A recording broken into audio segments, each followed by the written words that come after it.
Hiya. So this morning I have prepped myself a meal plan ready for when we go back to school. We're going to go back to school next Wednesday, so I've got a week now, and I have put together a little thing where I'm going to eat every day. I tend to eat the same every week to keep myself on plan and keep myself unconfused. So I thought that led me on to talking about how I stay at Target, and this is one of the main reasons I stay at Target, is that I plan out what I'm going to eat for the week, and I make sure that all the foods I'm eating are things I enjoy. So there's nothing on there that I don't enjoy, and in terms of enjoy, I mean I really enjoy, as in it's like really my favourite foods. So I just thought I'd just quickly go through, because I have been asked to go through the this Target book, so I will go through it and just discuss a little bit about kind of how I stay at Target and how Slimming World suggests you stay at Target. So basically what happens in here is that it's talking about the new food grooves that you will have achieved by the time you've got to Target. So it's basically talking about what you will have done to get there. It talks about that you will have already had your speed, your 1/3 of speed food. You will be having, your 1 healthy extra A, 1 healthy extra B, and such things like that. And if you continue to lose weight, you need to just put in an extra healthy extra B, until you maintain it. So it's basically as simple as that, in terms of you just eat as you have been doing all the way along your Slimming World journey. You just literally increase your healthy extra B. There's nothing else magical about it. They recommend you don't increase your sins, and they recommend you just do it slowly and see where you go. Me personally, I think a lot about staying at Target is about mental rather than what you're putting in, because there's an element of when you get to Target, that your brain sort of switches off. It feels like it's come to the end of something, and therefore it doesn't need to do it anymore. So lots about staying at Target is about helping your brain recognise that this is now the way you eat, rather than that's something you've completed and now you can go back to how you ate before. So it's the new grooves. So that's what it talks about, is new grooves. So, for example, it's got a little selection of list here of the types of things, your new food optimizing grooves. These are very kind of, I don't know how to describe them really. They don't really overly reflect with me. There's one here that says bread only wholemeal and always slices from a small 400-gram loaf. Well, we know that we can have one from an 800-gram loaf, and we also know that we can have a bread roll, or we can have a pitta, certain pittas, and we can have a wrap. And so that we know that Slimming World is far more flexible than those types of things. Obviously, drinks, sugar-free squash and diet fizzy drinks, we know we can have all sorts. And then we know also we can have bread that isn't wholemeal, but we can sin it, so it's not as prescriptive as this, but I think it's trying to get across the idea that these are things you will have accumulated. It says obviously here sweetener instead of sugar, but we know we can sin it. Obviously, healthy extras measured portions, not estimated. We know that that's what we do. These types of things are, and snacks, fruit and veg first, because obviously it says about it's speed food. So lots of it's all about it's also about kind of doing our body magic and those types of things. I'm not a big exerciser. I walk, but I'm still not quite there in terms of it fills me full of fear being exhausted, and I think that whether that comes from kind of fear that if I do loads of exercise and then I'm exhausted, then I have to like cook a 3-course meal, and then suddenly I'll have to stay up for 3 nights with the children because they'll be ill, or it makes me nervous to exhaust myself to that extent. I don't know that won't happen forever, obviously, but yeah, it does. I've not quite I've not quite come to terms with the fear of exercising yet. So yeah, it basically, and then it talks about that what do successful maintainers do. It's got 78% of successful maintainers eat breakfast. It's got 82% of successful maintainers make sure they have mainly healthy foods at home. 75% make sure they have very few high-fat foods at home, and those types of things. So at Slimming World we do tend to have a lot of healthy foods, and we do have fewer high-fat foods. I mean, we do obviously have them because we consume them, and it's not overly a good idea to limit yourself too much, because otherwise you become sort of deprived in that way. So they've got here, it's very, very similar to what we've all been doing, so it's not anything majorly different. It basically kind of recaps everything you've done so far. So, plan ahead when you eat out. On the road, be prepared. Be shopping savvy, avoid distractions when you're eating, and all of these types of things. That's quite normal behaviour. It talks about, it says 59% of successful weight loss maintainers follow a consistent eating pattern. So these types of things are very useful, where you make sure that you've got some, consistency in what you're eating. It says, research shows that people who continue to eat a fairly consistent and healthy diet throughout the whole week are more likely to keep the weight off in the long term than those who follow a strict diet on weekdays or save up sins and then let themselves go at weekends. So the fact that you're eating just normally, basically all the time, allows your body to know. It knows what food's coming up next, and it knows the type of food that's coming up next, so it can feel a little bit more comfortable. So it says, keep it fresh. Remember those first few months of food optimizing, discovering eating new ways to enjoy foods, trying new recipes, finding a new love for fruit and veg.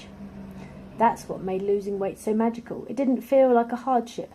It is important to keep that enthusiasm going. If you get stuck in a rut, you get bored, then it's easy to slip into the danger zone and go for less healthy choices to add a bit of excitement. Top up recipe ideas regularly by going to group as often as you can, and don't forget the tips and delicious new recipes in every issue of Slimming Well magazine and on Lifeline Online. So a little advertisement there, but that's what it's all about, isn't it? So I think that's quite important, to make sure that you don't get bored with what you're eating, and as it says, you might go for less healthy choices to add a bit of excitement. And I think that's where it comes into eat what you enjoy. Don't oh, my space is just running out. I'll just pause this temporarily. That's the trouble with doing too many videos. End up filling my phone full of videos. Yeah, so I was just saying that it's quite important to make sure that you don't get bored. Make sure that you're enjoying what you're eating, and make sure you you don't necessarily have to be trying new things all the time, because sometimes that kind of weirds you out. You're not getting any consistency with what you're eating, and you don't feel very normal. You're constantly like, oh, I don't know what I'm going to be eating next. Everything's all weird all the time. So it says here, more stay slim strategies. It says, follow true flexible sins, not the same as flexi days. Using flexible sins as a strategy for long-term success should be a well-planned thing. It involves food optimizing 100% most of the day, working out the number of sins you're going to have as an upper limit and sticking to that limit, then getting straight back to food optimizing afterwards. It's not a day off. That's a very risky strategy. And I think that's quite interesting, because I very rarely do that. That's not something I do. I stick to plan every single day. And the days I don't are days when I've not gone on. I don't ever make a conscious decision to go off plan. it happens to me because of circumstances, and at that point I'm not counting my sins. I am just getting through the scenario until I can get myself back to a situation where I can get back on plan. I think I enjoy being on Slimming World more than eating high sin foods now. To be very truthfully honest, I enjoy the feeling of being in control. I enjoy the feeling of knowing that what I'm eating is making me healthier rather than making me worse. I think that's my son making a lovely noise. He'll be in a moment. Let's pause that. Okay, there's my little boy come in. He's gone off now. He's had enough of me. So, I'm going to talk a little bit about, and I feel this is quite the most important thing for keeping on track and keeping on target, is understanding your emotional groove. So it talks about stay on track and shed the guilt. So guilt is one of our biggest saboteurs. Understanding how it undermines our slimming success is key to helping us overcome it and stay on track. And it says, when we go off track, our tendency as human beings is to beat ourselves up about it. We tell ourselves that we're useless and we may as well forget food optimizing. We've blown it now. It might only have been one day or one meal, but if we let it, it could sabotage our success from there on. Food optimizing is flexible enough to allow for occasions when you've eaten a bit more than you'd intended. So if you do gain a few pounds, you can get right back on track, secure in the knowledge that the weight will come back off again. And if you've experienced a loss every single week on your way to target, you could be unprepared for what might follow and how to deal with a gain. Experiencing failure is really very healthy and helpful to your slim future. Having a weight gain now and again is normal. Knowing how to put it right is the key to learning lifelong healthy habits. And I think that's the thing, is recognising how to get back on. Recognising that what you've done is not the end of the world, and recognising that it's part of a process, that all you literally have to do is, I think they call it, like, draw a line, move on, get yourself a hot drink, calm it down. That's exactly what I do. I get myself a hot drink, or I get myself a squash. If it's gone really bad, I get my pen and my paper out and I write down what triggered, what can I do next time. I write about, this is why I end up with lots of bits of paper all over the place, just thinking about what can I do to kind of learn from my mistakes, let's put it like that. Margaret's put a little piece here, and it says, when you make a mistake, when you're not as perfect as you'd hoped, instead of telling yourself that you've ruined everything, that you've blown it, say to yourself, how fascinating. I wonder what chain of events led me to stop counting sins, or whatever your heinous crime has been. If you can work on understanding that, you can give yourself advance warning and protect yourself better in the future. In the words of the philosopher Confucius, our greatest glory is not in never falling, but in rising every time that we fall. And I think, for me, staying at target is about that. The food side of things is kind of ones and zeros in a way. It's finding the foods I like, combining them into a meal, making the meal, making sure I've got time to eat that meal. Done. That's all. That's done. But it's the mental state that's been the biggest thing for me. So yeah, obviously then it talks about go to group. I don't go to group very often, but I only just because I find it difficult because it doesn't ever really go into enough depth for me. I find it mildly frustrating because it's not. It feels very surface, and I'm not very good at that. I like to know why it's happening, and I like to go somewhere and find something out about myself. So I do find it a little bit frustrating. I do go and I do get weighed, and I do sometimes stay if I've got time. And I do stop and have a chat with people, and I do, have my little cup of coffee, and I do get my high-fi bars and things like that. But it frustrates me a little bit, but that's why YouTube is really great, because you can kind of, it helps you dissect your thoughts, and I find that really helpful. So there we go. So you can stay to group, you become a useful person being a target member. Because people can talk to you about, how you got there and such. And the other thing it's about is, I think this is the final thing I'll say about, because it's a very useful thing, which says getting used to the new you. And this is talking about the way it takes your brain a little while to catch up with the fact you're in a new body. Your brain, I think Jane Day spoke about this before, you're still fat in your head. It says, many members say that once they reach target, it takes a while for their mind to catch up with their body. You might find yourself taking the wrong clothes size into the changing room or doing a double take at your reflection in the shop window. It's quite common, especially if you've lost a lot of weight. Adapting to the new you is an important part of staying at target, because believing in and loving the new slim you helps it become a long-term reality. And I think it's, it's just, yes, it's an unusual thing, and it's a thing that, well, not unusual, because obviously it's an unexpected side effect, and you wouldn't necessarily think that it takes a little while for your brain to catch up with the fact that you're in a different body. There are lots of ways to help yourself catch up with a new slim self. Many members find that having an image makeover helps. Often when we're overweight, we hide our shape under baggy clothes and wear dark colours so we fade into the crowd. Rather than hanging on to the old clothes you used to wear, which also means you're subconsciously giving yourself the option of growing back into them, have a giant wardrobe clear out. Get rid of everything you used to wear and invest in a new wardrobe. It does wonders for your self-esteem. Ladies, swap black and brown for some vibrant colours. Choose fitted clothes that show off your new shape. Rediscover belts. You have a waist. Mix up flat shoes and heels. Treat yourself to a new hairdo. Your face may well have changed shape, so celebrate that. And take a good look at your makeup bag too. Something as simple as a bright new lipstick can lift your spirits in seconds. As for our amazing male target members, you'll also find that a fresh look helps you to process your new shape and build your confidence. Whether it's ditching tracksuit bottoms or for slim fit jeans, swapping a sweatshirt for a fitted shirt, or even getting rid of a beard or moustache to reveal your newly defined facial features. It all helps you uncover your super new self, Clark Kent style.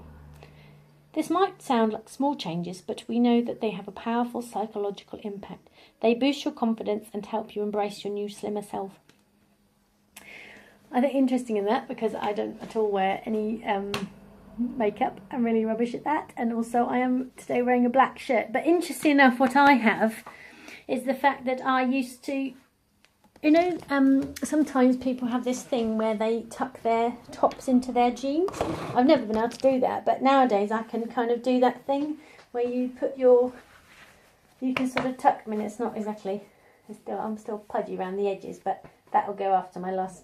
I've got a little stone left to really go realistically before. We've still got pudgy bits, but yeah, to tuck it in. Admittedly, I am very much in black. And admittedly, I'm pretty much wearing exactly what I used to wear when I was overweight, but just a size smaller. And I'm not wearing a jumper, whereas normally I'd wear a jumper to cover up my lumps and bumps. So not very good advertisement for putting on vibrant colours, but I think that's just my personality rather than anything else. So yeah,